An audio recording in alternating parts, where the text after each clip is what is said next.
Hello दोस्तों, आप सभी का वेलकम है इस क्लास के अंदर। एसएससी स्कैम के बारे में आपको वीडियो बनाई है, आपने काफी वीडियो देखी है, ठीक है। एसएससी स्कैम आपको जब से आपका न्यूज में रहा है, जब से आपका रिजल्ट आया आपका एसएससी सीजीएल का, देखिए क्या इसका रीजन रहा है कि काफी टीचर्स ने जो वीडियोस दिखाई है, यानी कि वीडियोस के अंदर जो पीडीएफ दिखाई है, आपको पता है कि एक ही सेंटर से काफी स्टूडेंट आपके सेलेक्ट हुए हैं नंबर वाइज, ठीक है। यानी कि एक साथ जो बैठे स्टूडेंट है, 2 3 4 5 रोल नंबर जो साथ में आपके, यानी कि कंटिन्यूस वो आपके जो पास हुए हैं सिलेक्शन के अंदर, ठीक है। दूसरी बात ये है कि इसका आपको पता है कट ऑफ आपको गई है 153, यानी कट ऑफ भी काफी ज्यादा गई है। जब से ये रिजल्ट आया, जब से बच्चों के अंदर ये रहा है कि भाई एसएससी स्कैम हुआ है, और एसएससी ने इसका जवाब भी नहीं दिया है। काफी टीचर्स ने इसी वीडियो बनाई है, और हम इस पर ट्रेंड भी चलाए थे अपने ट्विटर्स पे। तो इस प्रकार की जो जो आपको कंट्रोवर्सी हुई है, उसके ऊपर हम वीडियो बना रहे हैं एसएससी स्कैम के लिए। क्यों बना रहे हैं वीडियो? वीडियो बनाने का मोटिव ये है कि एसएससी के ऊपर दबाव बने, और इसके ऊपर आपके जो वो क्लेरिफिकेशन दे सके, यानी कि सफाई दे सके भाई क्या इसके कारण रहा है, क्या इसका रीजन रहा है। और एसएससी ने अभी तक कोई भी इसका जवाब नहीं दिया है। तो एसएससी को इसका जवाब देना चाहिए। इसके लिए आप प्रोटेस्ट भी कर रहे हैं, प्रोटेस्ट करते रहिएगा। और टीचर्स का आपको सपोर्ट आपके साथ है, सभी टीचर मिलकर आपको सपोर्ट कर रहे हैं इस स्कैम को रोकने के लिए। आप देख सकते हैं जो कट ऑफ गई थी आपकी, आप सभी को पता है, आपने काफी वीडियोस वगैरह देख चुके हैं। कट ऑफ गई थी आपकी अनरिजर्व कैटेगरी के अंदर आपकी 153, जो आपकी काफी ज्यादा है। ये कट ऑफ तभी जा सकती है जब या तो पेपर बहुत इजी हो, या फिर पेपर पहले से आपका किसी के पास चला गया हो। अगर पेपर पहले से किसी के पास चला गया, सीधी सी बात है, उनको सब चीजें आती है, तो वो कट ऑफ ज्यादा जाएगी। और दूसरी बात यह है, एसएससी ने क्या किया है कि उनके नंबर भी जारी नहीं किए। अगर एसएससी नंबर भी जारी कर देती है तो पता चल जाएगा भाई किस प्रकार से इसके मार्क्स आए, क्या इसकी अप्रोच रही है। क्योंकि जो बच्चे तैयारी कर रहे हैं 2 से 3 साल से, उनसे अपनी बात हुई है तो वो बोले सर हमारा सिलेक्शन नहीं हुआ है। और क्या इसके अंदर रहा है कि भाई कई कई शिफ्ट में आपके नंबर ज्यादा बढ़ जाते हैं, तो इसको कोई पता नहीं है नॉर्मलाइजेशन का क्या सीन चल रहा है इसके अंदर। काफी वीडियोस काफी बनाई गई है, जैसे कि आदित्य रंजन सर ने बनाई है, अभिनय सर ने बनाई है। तो उनका सपोर्ट में अपने सारे टीचर साथ में ही हैं स्टूडेंट के। क्योंकि एसएससी जो है इस प्रकार से चीजें चलता रहता है, कई बार आपको डिले हो जाता है। अब देखिए 2024 का रिजल्ट आया, उसके अगले दिन ही उसका वो आ गया क्या, 25 का कैलेंडर आ गया। इसका मतलब ये है कि एसएससी चाहती है कि बच्चे इन चीजों पे ध्यान ना दे। ध्यान क्यों ना दे? अगर बच्चा तैयारी कर रहा है, अगर चीजों के अंदर गलती हो रही है, तो वो ध्यान तो देगा, और इसकी जवाबदेही बनती है एसएससी की। एसएससी को जवाब देना चाहिए कि भाई किस प्रकार से चीजें आप कर रहे हैं, और ये जो आपका रिजल्ट है उसके बारे में आपको पूरी सफाई से, यानी पूरी डिटेल में आपको बताना चाहिए भाई किस प्रकार से सिलेक्शन हुआ है। क्योंकि एक ही सेंटर से सिलेक्शन होना और एक साथ ये लाइन बाय, तो ये थोड़ा सा कॉन्ट्रोवर्शियल बनता है। दूसरी बात, इसके अंदर डाउट तो जाता ही है, सीधी सी बात है।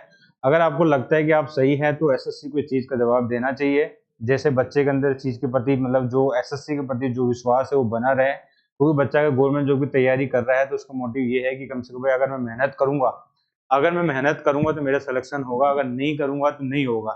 इसका तीसरा कारण, ये दूसरा कारण नहीं होना चाहिए कि अगर मैंने सिलेक्शन की तैयारी करी, कोई पर्सन आया जिसने पैसे दिए, पैसे के दम पे उसने सेंटर पे जाके अपना एग्जाम दिया और वो सिलेक्शन लेके चला गया। एक्चुअली क्या है, किस प्रकार से कारण होने से क्या होगा कि समाज में गलत इंपैक्ट जाएगा, क्योंकि वो भ्रष्टाचार जो से गया है जो सिस्टम के अंदर, तो वो भ्रष्टाचार ही करेगा। सीधी सी बात है, अगर 15-20 लाख रुपए लगा के वो अगर जॉब ज्वाइन कर रहा है एसएससी के अंदर, तो वो 15-20 लाख रुपए सबसे पहले निकालेगा, फिर उसके ऊपर से कमाई करेगा।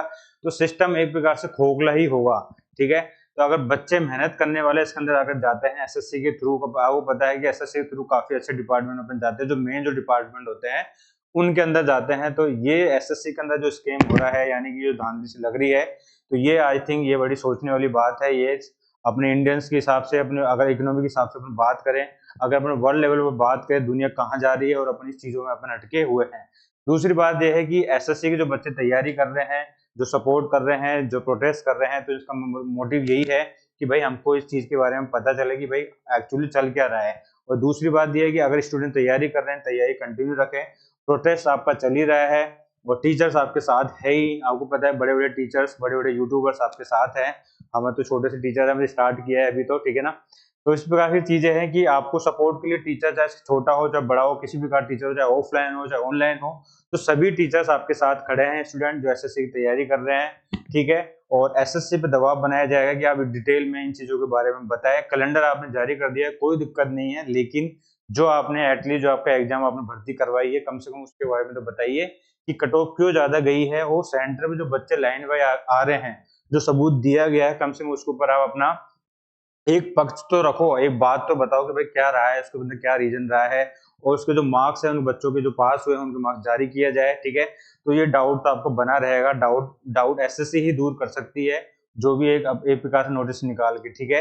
तो इस प्रकार से आपकी क्लासेज आप देख सकते हैं, बच्चे जो प्रोटेस्ट कर रहे हैं या आपने वीडियोस में काफी देखा होगा, ठीक है ना। तो एसएससी स्कैम है, तो काफी जो तैयारी कर रहे हैं बच्चे काफी टाइम से, तो उनके लिए ये काफी सोचने वाली बात है, क्योंकि उनको थोड़ा डिमोटिवेशन तो होता है। ये देखो आप मेहनत कर रहे हैं, सपोज करें एक तो सिलेक्शन लेना काफी मुश्किल है, प्रीलिम्स पास करोगे फिर मेंस में जाओगे, पहले तो आप प्रीलिम्स में फेल हो गए अपने मेहनत से, तो लगता है कि यार चल ठीक है, अपने अपने अंदर कमी है, अपन इसको निकाल लें। वैसे कॉन्फिडेंस पहले से ज्यादा है, अगर इस प्रकार की चीजें अगर बैक डोर से आपके अंडर एंटर होती है तो ये चीजें काफी गलत है, ठीक है।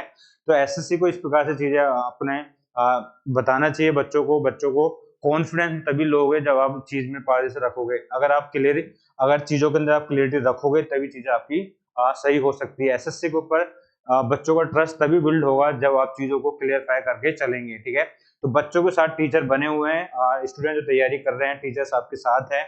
आप इस टाइम में तैयारी करते रहिए, प्रोटेस्ट करते रहिए, अपनी आवाज उठाना कोई गलत नहीं है, क्योंकि अपन लोकतंत्र भी अपन जो है भारत के अंदर रहते हैं, अपने संविधान अपने अंदर है कि अपने भाई जो भी आपको लगे, आपको डाउट हो, उसके ऊपर आप सवाल उठा सकते हैं, ठीक है।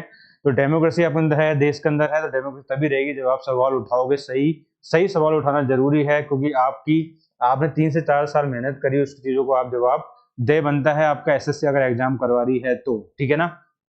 तो इस प्रकार की क्लासेस आपको जो देखने को मिल रही है, आप सपोर्ट करें, पढ़ाई पढ़ाई करते रहें कंटिन्यू, ठीक है ना। एसएससी अपना जवाब जरूर देगी, आप बस अपना कॉन्फिडेंस बनाए रखिए स्टूडेंट, हम टीचर्स आप सभी के साथ हैं। Thank you and bye.